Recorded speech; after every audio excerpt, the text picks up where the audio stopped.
Linear algebra. তো এই বইটা হচ্ছে আপনারা হচ্ছে গুগলে জাস্ট গিয়ে সার্চ দিবেন ইন্টারঅ্যাক্টিভ লিনিয়ার অ্যালজেব্রা পিডিএফ। এটা সার্চ দিলেই হচ্ছে আহ, এই যে মার্গারেট রবিনফ বা লিভজেন ডট আইএস থেকে মনে হয় যে এটা ডাউনলোড হওয়া শুরু হয়ে গেছে। আচ্ছা, তো এই বইটা হচ্ছে অর্থোগোনালিটির জন্য রেকমেন্ডেড। তো আমরা হচ্ছে অর্থোগোনালিটির টপিক থেকে মোটামুটি একটা এক সেট বা দেড় সেটের মতো আসে। তো আমরা ওইটাকেই ফোকাস করব। আচ্ছা, এখন এই যে এই বইটা যেটা আছে এটাতে হচ্ছে আমি সার্চ দিই, সার্চ দিয়ে অর্থোগোনালিটি এটা লিখি, এন্টার দিই, তাহলে দেখেন সার্চ করছে। তো চ্যাপ্টার 6 এ মোটামুটি অর্থোগোনালিটি আছে। এই যে চ্যাপ্টার 6 যেটা 358 পেজের ওইদিকে। আচ্ছা, অর্থোগোনালিটি হচ্ছে এই জায়গাগুলাই আছে। তো এখন আমরা তাহলে এটা ক্লোজ করে দিই। আচ্ছা, আমরা যেটা হচ্ছে এইখানে অর্থোগোনালিটি রিলেটেড অনেক থিওরি আছে। তো আমরা হচ্ছে এত বেশি থিওরেটিক্যাল বিষয়ে যাব না। আচ্ছা, এই যে অর্থোগোনালিটি, মেইনলি এই চ্যাপ্টারটাই আপনাদের থাকবে। তো অর্থোগোনালিটি হচ্ছে বেসিক্যালি অর্থোগোনাল এই টার্মটা শোনার সাথে সাথে আমরা কি বুঝি? অর্থোগোনাল টার্ম থাকা মানেই হচ্ছে সেইখানে আহ মানে আমাদের হচ্ছে এই ধরনের আছে বিষয়টা। আচ্ছা, অর্থোগোনালিটি মানে হচ্ছে অর্থোগোনাল টার্মটার মানে আপনি যে এখানে অর্থোগোনাল এই টার্মটা দেখবেন।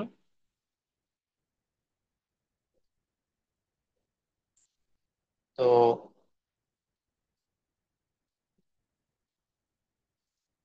এই যে অর্থোগোনালিটি,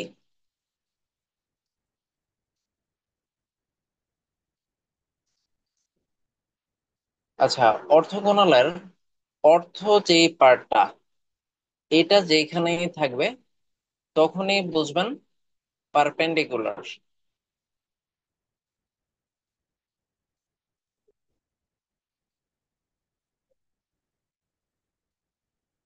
বা লম্ব। ঠিক আছে, এটা হইতে পারে ধরেন আপনার এই প্লেনটা, ধরেন আপনার এই প্লেনটা হচ্ছে ধরেন এক্স ওয়াই প্লেন। ধরেন এরকম আপনার একটা এক্স ওয়াই প্লেন আছে। তো এই প্লেনের উপর যদি এরকম একটা রেখা থাকে, আমার হচ্ছে আঁকার জন্য এটা একটু এলোমেলো হচ্ছে। তো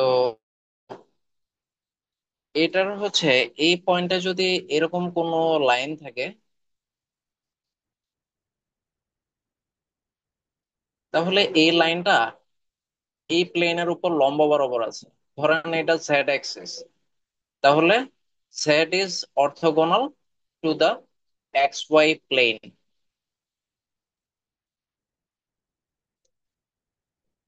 মানে জেড অ্যাক্সিসটা হচ্ছে এক্স ওয়াই প্লেনের সাপেক্ষে অর্থোগোনাল। বা হচ্ছে আপনারা বলতে পারেন আমার এক্স অ্যাক্সিস এর সাপেক্ষে ওয়াই অ্যাক্সিস অর্থোগোনাল বা লম্ব অবস্থায় আছে। তো আমরা নর্মালি অর্থোগোনাল কথাটা বলতে এই জিনিসটা বোঝাই, মানে হচ্ছে পারপেন্ডিকুলার, এই টাইপের কোনো ইনটিউশন। তো এখন আমরা হচ্ছে আরো একটা জিনিস দেখবো, ইনার প্রোডাক্ট। কিন্তু ইনার প্রোডাক্ট দেখার আগে আমরা ফিজিক্সের কিছু বিষয় দেখি। ধরেন এ একটা ভেক্টর যদি A X I cap plus A Y J cap plus A Z K cap এরকম যদি হয়, আর বি আর একটা ভেক্টর যদি এরকম হয়, বি ভেক্টরটা যদি p x I cap plus b y J cap plus p z K cap এরকম হয়, তাহলে এ ডট বি এই ভেক্টরটা কি হবে? ফিজিক্সে আমরা এই জিনিসটা কি দেখতাম, A X B X plus A Y B Y plus A Z B Z হইতো না? ধরেন এই ভেক্টরটা যদি এরকম হইতো যে 5i cap plus 3j cap plus 2k cap, তাহলে বি ভেক্টরটা কি হইতো? ধরেন বি ভেক্টরটা হচ্ছে 2i cap -3j -k cap এরকম হয়, তাহলে এ ডট বি কে এরকম হইতো এ এক্স বি এক্স, এ এক্স কোনটা এখানে আর বি এক্স কোনটা এটা, তার মানে 5 × 2, তারপর এ ওয়াই বি ওয়াই, এ ওয়াইটা কত 3 আর বি ওয়াইটা কত -3, এই যে 3 × -3 plus A Z B z, তো এইখানে বি জেডটা কত এটা 2 × -1, তার মানে 10 -9 -2, তাহলে জিনিসটা কত -1। তো আমাদের এ ডট বি এরকম আসতো না জেনারেলি? মানে এটা কি মনে আছে আমরা ফিজিক্সে যে ডট প্রোডাক্ট করেছি?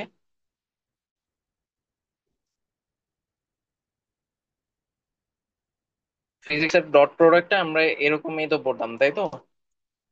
আচ্ছা, তো এখন এই ডট প্রোডাক্ট এটা যদি আমি গ্রাফিক্যালি চিন্তা করতাম, এই বিষয়টা গ্রাফিক্যালি কি ছিল, a dot B,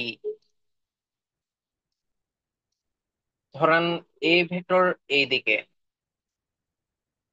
R B vector এইদিকে, তাহলে এ আর বি এর মাঝের অ্যাঙ্গেল যদি থিটা হয়, তাহলে এ ডট বি সমান কি লেখা যেত? মানে আমি বি এর উপর থেকে যদি একটা টর্চ লাইটের আলো ফেলি এখানে, এ ডট বি সমান মানে এ ভেক্টরের দিকে বি ভেক্টরের যে ছায়াটা পড়ে ওইটা না? বি ভেক্টরের আহ, এই উপাংশটা কি হবে এই দিক বরাবর? কেউ কি বলতে পারবেন? এটা বি ভেক্টর, এখন আমি এই জায়গা থেকে একটা লম্ব টানতেছি, তো এই উপাংশটা কত হবে? মানে আমি যদি লম্ব উপাংশ নিতে যাই, মানে এটা হচ্ছে আমার বি ভেক্টর, এটার অ্যাঙ্গেল হচ্ছে থিটা এর ডিরেকশনের সাথে, তাহলে এই জায়গাটাকে কি লেখা যাবে? বি কস থিটা, তাই তো?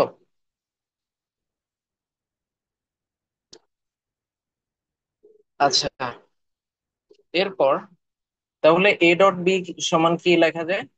এ বি কস থিটা, এটা হচ্ছে গ্রাফিক্যালি। সিমিলারলি এটাকে চাইলে তো এইভাবেও লেখা যায়, ধরেন আমার যদি এই দিক বরাবর বি ভেক্টরটা হইতো আর এই দিক বরাবর যদি এ ভেক্টর হইতো আর মাঝের অ্যাঙ্গেল যদি থিটা হইতো, তাহলে পারপেন্ডিকুলার যদি একটা আঁকি, তাহলে এটা হচ্ছে এ কস থিটা,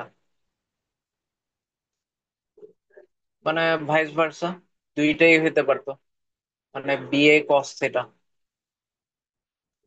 তাহলে এই ক্ষেত্রে লেখা যায় এ ডট বি সমান বি ডট এ, মানে আমাদের ডট প্রোডাক্টের এই ক্যারেক্টারিস্টিক্সও ছিল, a dot b equals to b dot a.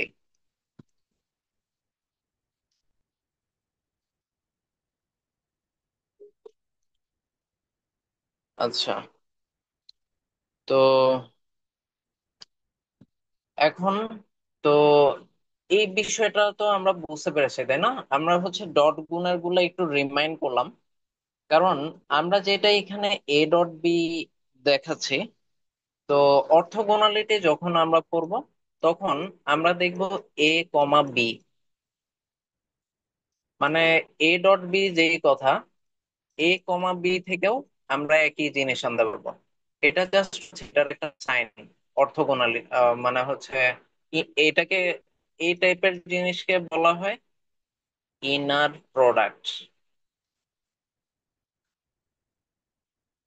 মানে এটাই হচ্ছে আমরা বেশিরভাগ দেখব, আর এই জিনিসটাকে বলা হয় ডট প্রোডাক্ট। বোঝা গেছে? আচ্ছা, মোটামুটি আমরা এই বেসিক ইনটিউশন গুলো পেলে হবে। এখন আমরা আমাদের লেকচার পিডিএফটাতে যাই। আচ্ছা, তো এইখানে বিষয় হচ্ছে এইখানে অনেক কিছু দিয়েছে, ম্যাট্রিক্স দিয়ে দেখিয়েছে, যেহেতু এখন লাস্ট মোমেন্ট, তো এই জিনিসগুলো এত দেখার দরকার নেই। আমি হচ্ছে আপনাদেরকে কিছু জিনিস সিলেক্ট করে দেবো, আপনারা শুধু এগুলা দেখবেন। এই যে এই পোর্শনটা দেখবেন, ডট প্রোডাক্টস এন্ড অর্থোগোনালিটি। তো আমরা তো ডট প্রোডাক্ট দেখেছি, মানে ডট প্রোডাক্ট জিনিসটা কি, এম এন ওয়াইজ মাল্টিপ্লিকেশন করে আমরা ওগুলা অ্যাড করি। এই যে এটার আর এটার ডট প্রোডাক্ট কি হবে, 2 × 4 + 2 × 5 + 3 × 6, এই যে ডট প্রোডাক্ট এরকম আসবে। তো ডট প্রোডাক্ট সবসময় একটা স্কেলার হয়, এটা বোঝাচ্ছে। তো এইখানে দুই একটা এক্সাম্পল দেওয়া আছে, এগুলো অত দেখার দরকার নেই, আপনি শুধু এখানকার থিওরিটিক্যাল জিনিসটা দেখবেন। এখন বিষয় হচ্ছে দুইটা যদি সেম টাইপের প্যারামিটার হয়, এটাও x1 x2 থেকে xn, এটাও x1 x2 থেকে xn, তাহলে এরকম লেখা যায় x1² + x2² plus dot dot dot plus xn²।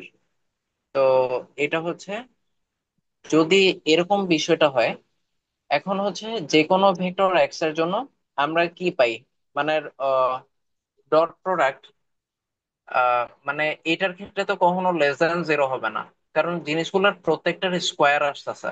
আবার সেম, তো নেগেটিভ কোনো নাম্বার থাকলে -2 বা -3ও যদি হয়, x1 x2, এখন -2 -3 গুলোও তো হোল স্কোয়ার হয়ে যাবে।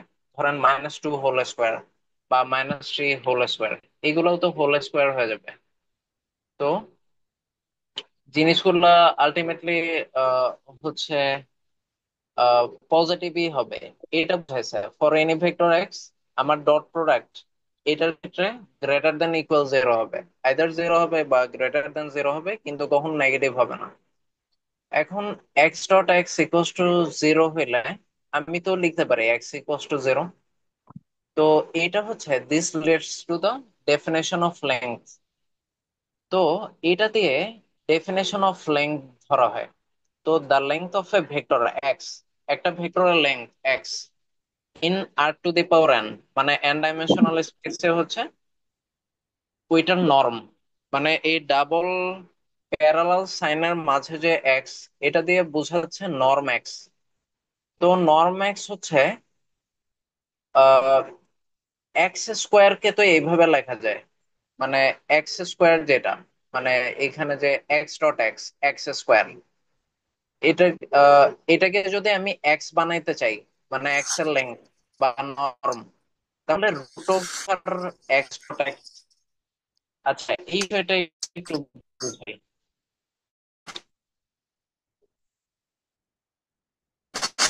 হ্যাঁ, ওটা বলতেছে যে আপনি যদি একই টাইপের দুইটা x1 x2 এইভাবে যদি আনেন, এটার সাথে যদি,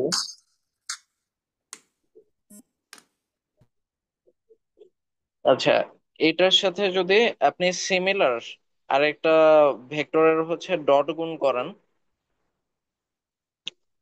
তাহলে জিনিসটা কি আসবে, মানে এটার সাথে x1 x2 x3, মানে xn, ডট গুণ করলে x1² plus x2 square plus এইভাবে হচ্ছে xn স্কোয়ার পর্যন্ত আসবে। তো এখন বিষয় হচ্ছে x1 ধরেন 2, x3 ধরেন, x2 ধরেন -2, এইভাবে xn ধরেন কিছু একটা, xn ধরেন 22। তো আলটিমেটলি রেজাল্টেন্ট এই জিনিসটা গ্রেটার দেন 0 আসবে না, অথবা কোনো কোনো ক্ষেত্রে ইকুয়াল 0 আসতে পারে। এটাই বুঝেছে, তার মানে এক্স তো এই ভেক্টরটা ছিল, আরেকটা ভেক্টর এক্স। তো এক্স ডট এক্স এই দুইটা গ্রেটার দেন ইকুয়াল 0। তার মানে x স্কোয়ার,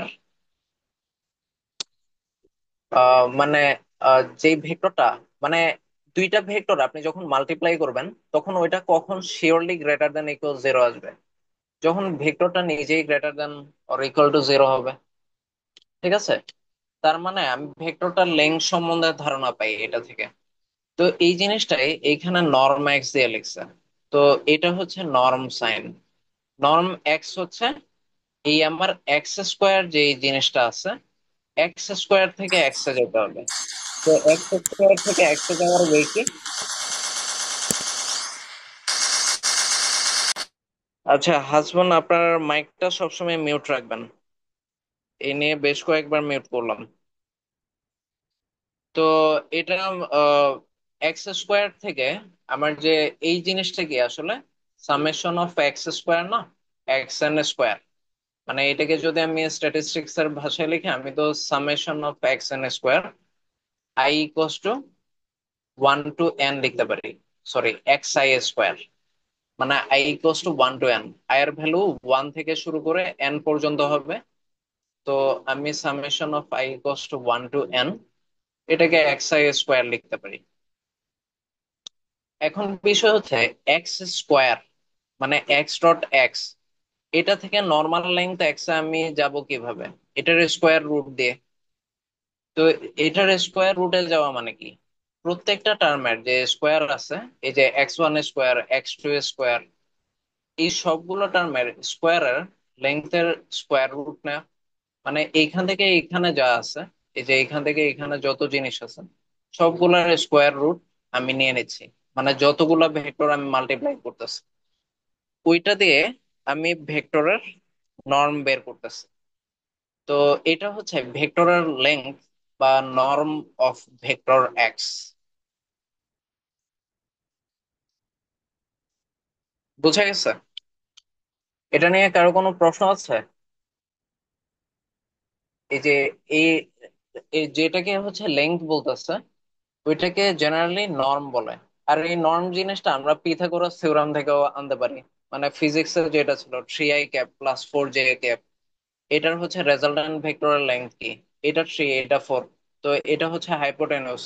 হাইপোটেনুস হচ্ছে root over adjacent square plus opposite square, তো ইকুয়ালস টু 5।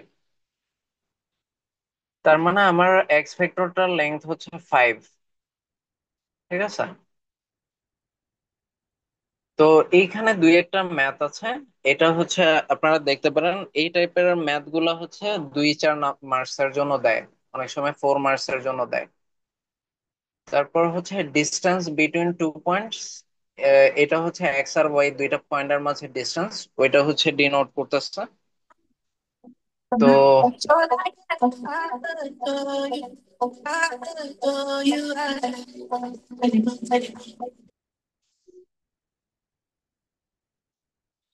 আচ্ছা, তো এখন হচ্ছে ইউনিট ভেক্টর।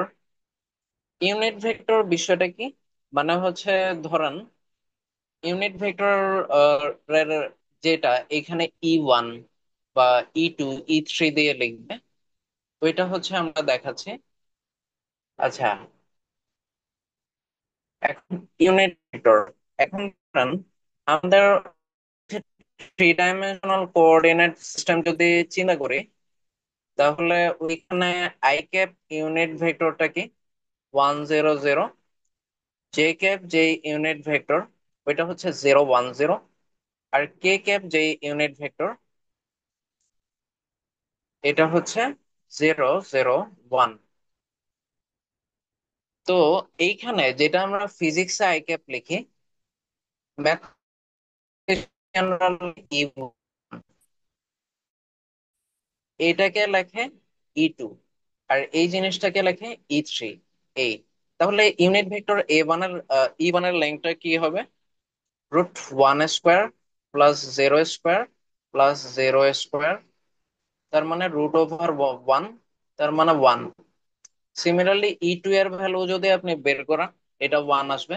এটার লেংথ বা নর্ম যদি আপনি নেন, মানে নর্ম যদি নেন E2 এর, যেটাকে লেংথ বলতেছে, E3 এর আপনি লেংথ বা নর্ম যদি বের করেন, ওইটা 1 আসবে। ঠিক আছে? তো এই জিনিসটাই এখানে দেখালো। আর এখানে আরো অনেক বিষয় আছে, এগুলোতে এত ডিটেলসে যাওয়ার দরকার নেই। এখন বিষয় হচ্ছে অর্থোগোনাল ভেক্টরস। এটার আমরা জাস্ট এইখানে যে বেসিক জিনিস এটা দেখব। অর্থোগোনাল ভেক্টরস তখনই হবে যখন ভেক্টর দুইটার ডট গুণ 0 হবে, মানে ভেক্টর গুলো তখনই অর্থোগোনাল আর পারপেন্ডিকুলার হবে। মানে x perpendicular Y means x.y = 0। আপনারা জাস্ট এইটুকু মাথায় রাখবেন, এখানে আরো ডিটেলস দেওয়া আছে, এত কিছু দেখার দরকার নেই। আমরা তো জানি দুইটা ভেক্টর যখন পারপেন্ডিকুলার হয়, মানে এই যেমন ধরেন E1, আমাদের এখানে যে E1 যেটা আছে এক্স অ্যাক্সিস এর দিকে, আমার ভেক্টরটা কি E1, আর ওয়াই অ্যাক্সিস এর দিকে ভেক্টরটা কি E2। তো E1 আর E2 তো পারপেন্ডিকুলার, তাই না? এই ভেক্টর দুইটা ডট গুণ করি তো, E1 ডট E2। তো এটা হচ্ছে 100.010।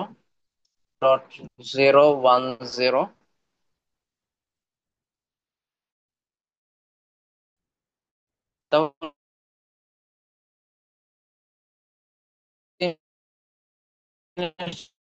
কি হবে? 0 প্লাস 0 × 1 প্লাস 0 × 0, যেহেতু 0 আসলো, তার মানে কি E1 আর E2 ভেক্টর দুইটা হচ্ছে perpendicular. E1 perpendicular to E2, মানে একটা ইউনিট ভেক্টর আর একটা পারপেন্ডিকুলার। আচ্ছা, এই জিনিসগুলো স্কিপ করবেন, এগুলো এত ডিটেলস দরকার হবে না। আচ্ছা, এখন এইখানে একটা এক্সাম্পল আছে। আচ্ছা, এই এক্সাম্পল গুলা থেকে হচ্ছে মাঝে মাঝে আসে, কিন্তু সবচেয়ে বেশি আসে গ্রাম স্কিমের অর্থ নর্মালাইজেশন থেকে। এইগুলা হচ্ছে জাস্ট হচ্ছে একটু ব্রিফলি হচ্ছে প্র্যাকটিস করতে পারেন, যে find all vectors orthogonal to v. এই যে ভি একটা 3 ডাইমেনশনাল ভেক্টর দেয়া আছে 1 1 - 1। তো এই ভি ভেক্টরের উপর পারপেন্ডিকুলার সব ভেক্টর এক্স বের করতে হচ্ছে। We have to find all vectors x such that x.v সমান 0। কারণ কি, যেহেতু ভি এর perpendicular, this means solving the equation 0 = x.v। তো এক্স ভেক্টরটা হচ্ছে x1 x2 x2। তো এটা হচ্ছে আমি বের করব। আচ্ছা, তো এটা হচ্ছে আমি বের করব এক্স ভেক্টরটা x1 x2 x3। আচ্ছা, তো এই ভেক্টরটাকে 1 1 - 1 এটা দিয়ে ডট গুণ করব, তো এলিমেন্ট ওয়াইজ ডট গুণ করি। x1 × 1 plus x2 × 1 plus x3 × -1, that means -x3। তো আমি এখন একটা ইকুয়েশন পেলাম, তাই না? x1 + x2 - x3 = 0। এই যে একটা ইকুয়েশন পাওয়া যাচ্ছে, x1 + x2 - x3 = 0। তাহলে এই ইকুয়েশনটা সলভ করে আমি যেই ভেক্টর গুলা পাবো, ওইগুলাই হচ্ছে ভি ভেক্টরের উপর পারপেন্ডিকুলার। তো এখন আমি চাইলে x1 + x2 - x3 যদি 0 লিখতে পারি, তাহলে x1 এটা লিখতে পারি -x2 + x3, তাই না? এটা হচ্ছে ইয়াতে দেখাচ্ছি, মানে আমাকে হচ্ছে 1 1 - 1 এর উপর পারপেন্ডিকুলার ভেক্টর এক্স বের করতে বলছে। তো এক্স হচ্ছে x1 x2 x3। তো এই দুইটার ডট গুণফল হচ্ছে এই দুইটার ডট গুণফল কি আসবে? x1 ইন্টু ওয়ান, মানে x1 into 1 plus x2 into 1 plus x3 into -1। তার মানে x1 plus x2 plus x -x3। এখন এই দুইটার, আচ্ছা আচ্ছা প্রত্যয়, আপনারা কি এইগুলা প্ল্যান করে করতেছেন? হ্যালো, আপনারা এটা হচ্ছে কিছুক্ষণ পর পর কি প্ল্যান করে করতেছেন এই জিনিসগুলা? আচ্ছা, এইখানে হচ্ছে রেকর্ডে আপনাদের সবার আইডি আছে, নাম আছে, সমস্যা নেই। এটা হচ্ছে পরে দেখা যাবে। আপনারা যারা এই কাজগুলা করতেছেন এটা হচ্ছে অফিসিয়ালি হচ্ছে আমি জানাই দেব, সমস্যা নেই।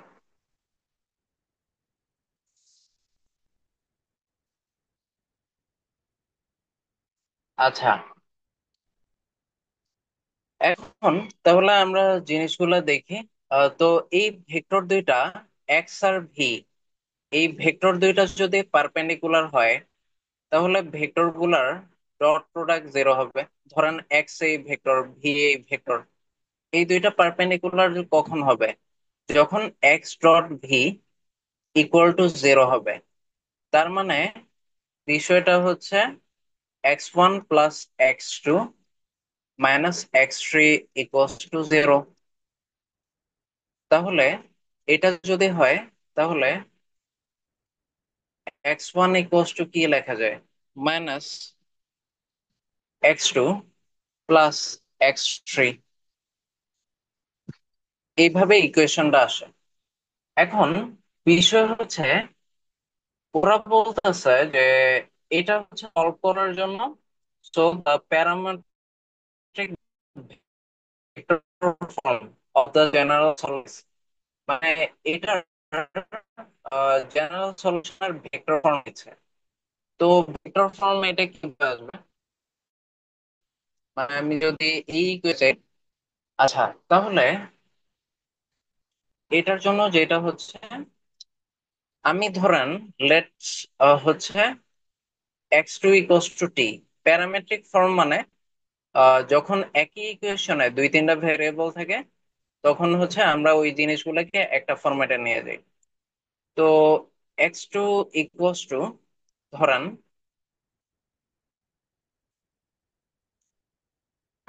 আচ্ছা এটা কি টি টু নিব? হ্যাঁ। আচ্ছা ধরেন x2 ইকুয়ালস টু ধরেন টি টু, আর x3 ইকুয়ালস টু মানে সবগুলোকে একটা প্যারামিটার টি তে নিয়ে যাচ্ছি। ধরেন x3 ইকুয়ালস টু টি3, এরকম নিলাম। তাহলে এই বিষয়টা কিরকম হবে? মানে এই ইকুয়েশনটা কি দাঁড়াবে? x1 equals to -T two plus টি3, তাই না? তাহলে দেখেন আমি x1 x2 x3 তিনজনেরই টি1 টি2 টি3 এই টাইপের ভ্যালু পেলাম। তাহলে আমি যদি এখানে x1 x2 x3 লিখি, আচ্ছা যদি লিখি তাহলে x1 এর ভ্যালু কি? -টি2 প্লাস টি3। আর x2 এর ভ্যালু কি? টি2। আর x3 এর ভ্যালু কি? টি3। তাহলে এই জিনিসটাকে মানে টি টু রিলেটেড যেগুলো আছে ওইগুলো এক জায়গায় রাখি, -টি টু আর টি2 0, মাঝে প্লাস দিয়ে টি3 রিলেটেড জিনিস আর এক জায়গায় রাখি, টি3 0 টি3। তাহলে দেখেন আমি যদি টি2 কম, তাহলে এই জিনিসটা কি? -1 1 0 আসছে। আর টি3 কমন নিলে এটা কি আসে? 1 0 1 আসতেছে। তাহলে কি আমরা দুইটা ভেক্টর পেয়ে গেলাম এখানে? এই যে এই ভেক্টর আর এই ভেক্টর কি পেয়ে গেলাম? এই দুইটাই প্যারামেট্রিক ইকুয়েশনে ছিল না? মানে আমি যেটা টি টু ধরছে, ও হচ্ছে এক্স টু দিয়ে মাল্টিপ্লাই করছে, এক্স টু ইকোয়াস টু তো টি2, আর এক্স থ্রি ইকোয়াস টু তো টি3। তো আমি এক্স টু ইন্টু এই ভেক্টরটা লিখতে পারি, আর এখানে এক্স থ্রি ইন্টু এই ভেক্টরটা লিখতে পারি। তার মানে আমার এই যে এই ভেক্টরটার উপর পারপেন্ডিকুলার অল ভেক্টর গুলো হচ্ছে একটা প্লেন, কারণ এটা হচ্ছে দুইটা ইউনিক ভেক্টর, -1 1 0 আর 1 0 1, এই দুইটার স্প্যান থেকে আসে। তো দুইটা ভেক্টরের স্প্যান থেকে কি সবসময় একটা প্লেন আসবে, একটা ভেক্টরের স্প্যান থেকে কি সবসময় একটা লাইন আসবে, তাই তো? আচ্ছা, এখন আবার আপনি একটা জিনিস খেয়াল করেন, এই যে এই দুইটা যে ভেক্টর, মানে যে দুইটাকে স্প্যান করা হয়েছে, এই দুইটা আবার পারপেন্ডিকুলার, কারণ এই দুইটা ডট গুণ করলে 0 আসছে। তার মানে সবগুলা ভেক্টর যেগুলো হচ্ছে ভি ভেক্টরের উপর পারপেন্ডিকুলার, ওইগুলো হচ্ছে এই দুইটা ভেক্টরের স্প্যান থেকে আসে, মানে এই প্লেন থেকে আসে। এই ম্যাথটা কি সবাই বুঝতে পারছেন? জায়েদ আল দিন।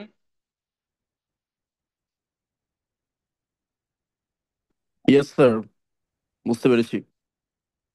আবু তালহা, আপনার কি অবস্থা? এই ম্যাথটা কি বুঝা গেছে?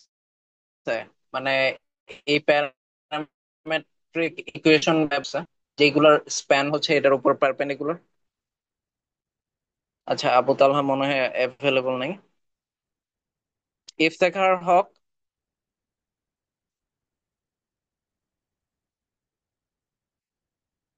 আচ্ছা, Naushed Alam.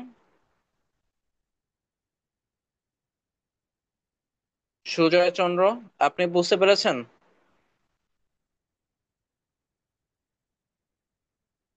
Yes sir. Okay. আচ্ছা, তো জাস্ট হচ্ছে এই টাইপের আরেকটা এক্সাম্পল আছে, আপনারা এটা হচ্ছে ট্রাই করবেন নিজেরা। এইখান থেকে এর বাইরে আর এইগুলা দেখার দরকার নেই আপাতত, মানে এই জিনিসগুলো আপাতত এত ডিটেলস দরকার নেই। তারপর অর্থগোনাল কমপ্লিমেন্ট, এটা একটু দরকার হবে। তো আমরা হচ্ছে অর্থগোনাল কমপ্লিমেন্ট জিনিসটা দেখি। এটার হচ্ছে অর্থগোনাল কমপ্লিমেন্ট হচ্ছে, this is a set of all vectors v in r to the power n that are orthogonal to all of the vectors in W.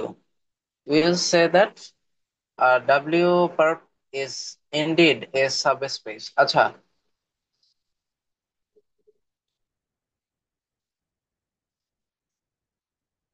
its orthogonal complement is the subspace. আচ্ছা, এইখানে বলতেছে let W be a subspace in R to the power n।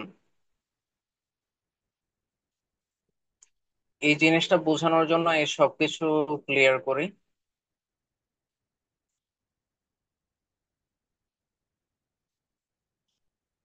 আচ্ছা, এইখানে হচ্ছে ধরেন আর to the power N, ধরেন এইখানে পুরা পুরাটা ধরেন আর টু দি পাওয়ার এন বা এন ডাইমেনশনাল স্পেস। ওইখানে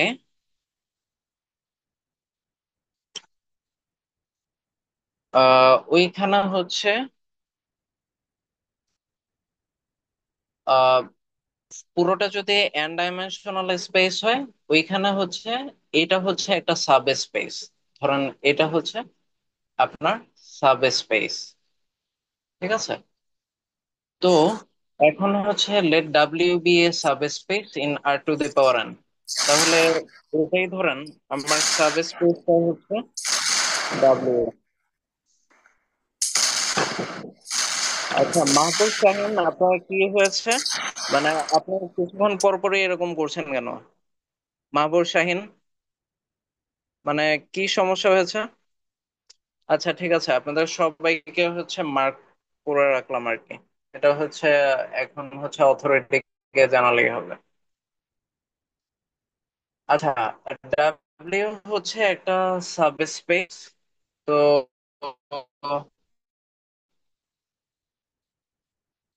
আচ্ছা, আর টু দি পাওয়ার এন বা এন ডাইমেনশনাল রিজিয়নের ডাব্লিউ হচ্ছে সাবস্পেস, তো এটার অর্থগোনাল কমপ্লিমেন্টও একটা সাবস্পেস হবে। এটা হচ্ছে ডাব্লিউ পার, এটা দিয়ে ইন্ডিকেট করবে। তো ওইটা হচ্ছে আর এন থেকে বা এন ডাইমেনশনাল রিজিয়ন থেকে আমি সেই ভি ভেক্টর গুলা নিব, যেগুলোর সাথে এই ডাব্লিউ থেকে আমি একটা ভেক্টর যদি ডাব্লিউ নেই, এদের ডট গুণফল জিরো হবে। মানে সব ডাব্লিউ গুলো আমি ডাব্লিউ যে সাবস্পেস ওইখান থেকেই নিব। আচ্ছা, তো ডাব্লিউ যে ভেক্টর গুলা, ওইটা হচ্ছে আমি ডাব্লিউ সাবস্পেস থেকে নেব। আর এটার উপর পারপেন্ডিকুলার সাবস্পেস যেটা হবে, ধরেন ফর এক্সাম্পল এটার উপর পারপেন্ডিকুলার সাবস্পেস হচ্ছে এই রিজিয়নটা, মানে যেটা হচ্ছে ডাব্লিউ পারপেন্ডিকুলার, এটা হচ্ছে আরেকটা সাবস্পেস। তো এটা তখনই ডাব্লিউ পারপেন্ডিকুলার হবে, বা ডাব্লিউ এর অর্থোগোনাল কমপ্লিমেন্ট ডাব্লিউ টি হবে, যখন আমার ডাব্লিউ ভেক্টরের ধরেন এইদিকে একটা ভেক্টর আছে, তো এটার পারপেন্ডিকুলার দিকে এটা একটা লম্ব ভেক্টর। মানে আপনি যদি এটাকে এখানে এনে রিপ্লেস করেন, তাহলে ডাব্লিউ যে ভেক্টরটা ওইটার পারপেন্ডিকুলার হচ্ছে ডাব্লিউ পারপেন্ডিকুলার এটা। ঠিক আছে।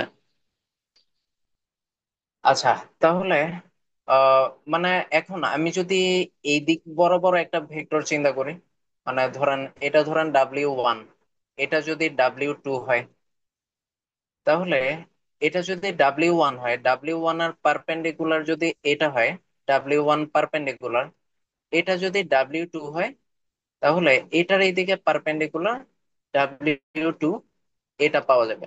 মানে এটা হচ্ছে এই ভেক্টরটার পারপেন্ডিকুলার ডাব্লিউ, মানে এই এই দুইটার মাঝে অ্যাঙ্গেল 90 ডিগ্রি, মানে এটা আর এটার মাঝে অ্যাঙ্গেল 90 ডিগ্রি। তো এই জিনিসটাই হচ্ছে অর্থোগোনাল কমপ্লিমেন্ট বলতে বোঝায়। মানে একটা সাবস্পেসের সব ভেক্টর যদি আরেকটা সাবস্পেসের পারপেন্ডিকুলার হয়, তাহলে এইটার অর্থোগোনাল কমপ্লিমেন্ট হচ্ছে এটা ডাব্লিউ পার। ঠিক আছে। আচ্ছা, মানে হচ্ছে ভি, একটা ভেক্টর যদি আর টু দি পাওয়ার এন থেকে নেওয়া হয়, তাহলে ভি ডট ডাব্লিউ সবসময় জিরো আসবে, মানে ডট গুণফল সবসময় জিরো হবে। তো এইখানে বেশ কিছু এক্সাম্পল দিচ্ছে, ধরেন আপনার ডাব্লিউ যদি একটা ব্লু লাইন হয়, তাহলে এটার পারপেন্ডিকুলার হচ্ছে ডাব্লিউ পারপেন্ডিকুলার এটা। মানে ডাব্লিউ যদি এদিকে একটা ব্লু লাইন হয়, তাহলে এটা ডাব্লিউ পারপেন্ডিকুলার। মানে এই এই লাইনের প্রত্যেকটা ভেক্টর, এই ডাব্লিউ যে লাইনটা, ওইটার প্রত্যেকটা ভেক্টরের উপর পারপেন্ডিকুলার ডাইরেক্ট আছে। ঠিক আছে। তো এইখানে হচ্ছে কোয়েশ্চেন হচ্ছে the orthogonal complement of a line W, এই লাইন ডাব্লিউ এর অর্থোগোনাল কমপ্লিমেন্ট ডাব্লিউ পার্প এটা কি হবে। তাহলে এই যে ডাব্লিউ যে লাইনটা, এটার উপর প্রত্যেকটা ভেক্টরের পারপেন্ডিকুলার ডিরেকশনে যে ভেক্টর, এটাই ডাব্লিউ পার্প হবে। আচ্ছা, এখন ধরেন যদি ডাব্লিউ একটা লাইন হয়, ডাব্লিউ যদি একটা ব্লু লাইন হয়, তাহলে এটার পারপেন্ডিকুলার ভেক্টর গুলা কোনগুলো হবে, যেগুলো ডাব্লিউ পারপেন্ডিকুলার প্লেনের উপর থাকবে। মানে একটা লাইনের পারপেন্ডিকুলার স্পেস যেরকম আরেকটা লাইন হইতে পারে, একটা লাইন ডাব্লিউ এর পারপেন্ডিকুলার স্পেস একটা প্লেনও হইতে পারে। মানে অর্থোগোনালিটির বেসিক পয়েন্ট হচ্ছে এগুলা। তো এটা থ্রি ডাইমেনশনাল রিজিয়নে দেখাইছে মানে অর্থোগোনালিটি। তো এইখানে দেখাচ্ছে ডাব্লিউ যদি একটা প্লেন হয়, ব্লু প্লেন, তাহলে এটার পারপেন্ডিকুলার যে ডাব্লিউ পার্প যেটা, মানে বা অর্থোগোনাল কমপ্লিমেন্ট, ডাব্লিউ প্লেনের অর্থোগোনাল কমপ্লিমেন্ট একটা লাইন হইতে পারে, যেটা হচ্ছে এখানে গ্রিন লাইনটা। আর থ্রি ডাইমেনশনাল এগুলো আপাতত দরকার নেই। আচ্ছা, এখন এইখানে হচ্ছে এই জিনিসগুলো হচ্ছে থিওরেটিক্যাল, মানে কম্পিউটিং অর্থোগোনাল কমপ্লিমেন্টস। তো আপনাদের যেহেতু এই পোর্শন থেকে এরকম থিওরি আসে না, তো এই জিনিসগুলো অত বেশি দরকার নেই, থিওরেটিক্যাল। জাস্ট আপনি থিওরির এই জিনিসটা জানলেই হবে অর্থগোনাল কমপ্লিমেন্ট হচ্ছে all vectors orthogonal to h vector v1 v2 v3, এই সবগুলা ভেক্টরের যেটা নাল স্পেস ওইটাই হচ্ছে অর্থগোনাল কমপ্লিমেন্ট হয়। কারণ হচ্ছে এই ভেক্টর গুলাকে তো ডাব্লিউ এর প্রত্যেকটা ভেক্টর দিয়ে মাল্টিপ্লাই জিরো আসতে হবে। তো এই জন্য এই থিওরামটা দেয়া হয়েছে। তো ধরেন আপনাকে বলতেছে কম্পিউট ডাব্লিউ পার, মানে অর্থগোনাল কমপ্লিমেন্ট যেখানে ডাব্লিউ দেয়া আছে এই দুইটা ভেক্টরের স্প্যান।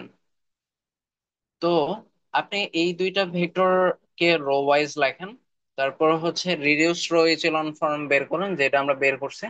তাহলে এইখানে হচ্ছে তারপর রিডিউস রো এচেলন ফর্ম থেকে আপনি এই জিনিসটা পাবেন যে এখানে ফ্রি ভেরিয়েবল থাকবে এক্স থ্রি। তো এক্স থ্রি ইকুয়ালস টু যদি আপনি টি ধরেন, টি ধরে এই ভেক্টরটা পাবেন। তো ডাব্লিউ পারপেন্ডিকুলার জিনিসটা কি হবে, এই ভেক্টর যেটা আছে ওইটার স্প্যান হবে। তো স্প্যান অফ দ্যাট ভেক্টর, তাহলে দেখেন আপনার অরিজিনাল ভেক্টর যেটা দেয়া ছিল, মানে 172, ওইটার সাথে আপনি যদি 1 - 5 17, এই যে 1 - 5 17 এটা যদি মাল্টিপ্লাই করেন এটাও জিরো আসে। আর আপনার অরিজিনাল ভেক্টর যেটার স্প্যান নিয়ে করা হয়েছিল -2 3 1, ওইটার সাথেও আপনি যদি এটা মাল্টিপ্লাই করেন তাহলেও জিরো আসে। তার মানে প্রত্যেকটা ক্ষেত্রেই আপনি ডট গুণগুলো জিরো পাইতেছেন। তার মানে অরিজিনালি আপনার যে ভেক্টরটা বের করছেন ওইটার স্প্যান হচ্ছে এটার অর্থগোনাল কমপ্লিমেন্ট। তো এইভাবে আপনি অর্থগোনাল কমপ্লিমেন্ট বের করতে পারেন। তো আপনাদের এটা, আপনারা এই ম্যাথটা তাহলে নিজেরা ট্রাই করবেন। আর হচ্ছে থ্রি ডাইমেনশনাল গুলো একটু স্কিপ করবেন, এগুলা অত দরকার নেই। এই যে এখানে থ্রি ডি যে পিকচার গুলো আছে, আর এই থিওরি গুলো অত দরকার নেই। এখানে যে থিওরি গুলা দেয়া আছে এইগুলা স্কিপ করবেন, এই যে এই জিনিসগুলা। আচ্ছা, orthogonal complement of a subspace, এইগুলাও হচ্ছে অত দরকার নেই। মানে আপনাদের যে সিলেবাস ওইখানে এগুলা এত আসে না। আর রো র্যাঙ্ক কলাম র্যাঙ্ক এটা আপনারা অলরেডি পড়েছেন। এরপর হচ্ছে অর্থোগোনাল প্রজেকশন। তো অর্থোগোনাল প্রজেকশন হচ্ছে আমরা ডট গুণে এ ডট বি, মানে এ এর দিকে বি এর যেরকম প্রজেকশন নেই বি কস সেটা, বা বি এর দিকে এ এর প্রজেকশন নেই এ কস সেটা, ওই জিনিসটাই। তো এইখানে হচ্ছে এই জিনিসগুলো এত ডিটেইলে দেখার দরকার নেই। মানে আপনাদের এইখানে ডায়াগ্রাম গুলো অত ডিটেইলে আসে না। তো লাস্ট মোমেন্টে এই জিনিসগুলো অত বেশি দরকার নেই। তো আপনাদের এই জিনিসটা দরকার হবে, অর্থোগোনাল প্রজেকশন অনটু এ লাইন। তো এই জাস্ট এই orthogonal projection of a line এটা দরকার হবে। তারপর হচ্ছে আমরা এটা দেখার পর এইগুলা সব স্কিপ করব। মানে এই যে কারেন্ট যেগুলো দেখাচ্ছে বইতে এগুলো আপনাদের সিলেবাসে এইগুলা সব ইয়ে করব। তারপর হচ্ছে প্রপার্টিজ অফ অর্থোগোনাল প্রজেকশন, এই পোর্শনটা দেখব। তো এটা যেটা হচ্ছে আজকে হচ্ছে এতটুকুই আমরা রাখি। নেক্সট ডে থেকে আমরা projection onto a line আর প্রপার্টিজ অফ অর্থোগোনাল প্রজেকশন এটা জাস্ট দেখে মানে এইখান থেকে মেইনলি ম্যাথ আসে, এই প্রপার্টিজ অফ অর্থোগোনাল প্রজেকশন। আর এরপরে প্রথম আপনার মাইকটা মিউট করেন। আচ্ছা, আপনারা সবাই হচ্ছে মাইক মিউট রাখবেন নেক্সট থেকে যে কোনো অনলাইন ক্লাসে। তো মাইক অন করতে বললে তখন অন করে কথা বলবেন। তো যেহেতু এই টাইপের ডিস্টারবেন্স গুলা তো অনাকাঙ্ক্ষিত। আর হচ্ছে আজকে আমি কিছু বিষয় দেখলাম ওইটা হচ্ছে অথরিটিকে ইনফর্ম করব। নেক্সট এরকম রিপিট হলে আজকে রেগুলার রেকর্ডে রাখলাম। আচ্ছা, এখন আমরা হচ্ছে জাস্ট অর্থোগোনাল প্রপার্টিজ যা বলছিলাম। তো নেক্সট হচ্ছে জাস্ট ব্রাম এস্টিমেট অর্থোনর্মালিজম, এই জিনিসটা দেখবো। এই যে অর্থোগোনাল সেট অর্থোনর্মাল সেট, এই জায়গাটা থেকে হচ্ছে মেইন, মানে বেশিরভাগ ম্যাথ এইখান থেকে আসবে। আর আগের যে থিওরিগুলো দেখলাম ওইটা হচ্ছে অর্থ, আমরা যখন গ্রাম এস্টিমেট অর্থ নর্মালাইজেশন দেখবো ওই সময় এটা কাজে লাগবে। তো এই যে আমরা নেক্সট ক্লাসে হচ্ছে বেসিক্যালি অর্থগোনাল সেটস এই জায়গা থেকে ইয়ে করবো, অর্থগোনাল সেট, অর্থ নর্মাল সেট। নেক্সট হচ্ছে অনলাইন ক্লাসের শিডিউলিংটা আমি গুগল ক্লাসরুমে দিয়ে দেবো। ওকে, আজকে তাহলে এটুকু থাক, আমি নেক্সট ক্লাসে এখান থেকে স্টার্ট করব। আর নেক্সট ডেতে এই অর্থগোনালিটি পোর্শনটা নেক্সট অনলাইন ক্লাসে শেষ করে দেবো। ওকে, থ্যাংক ইউ অল। এখন হচ্ছে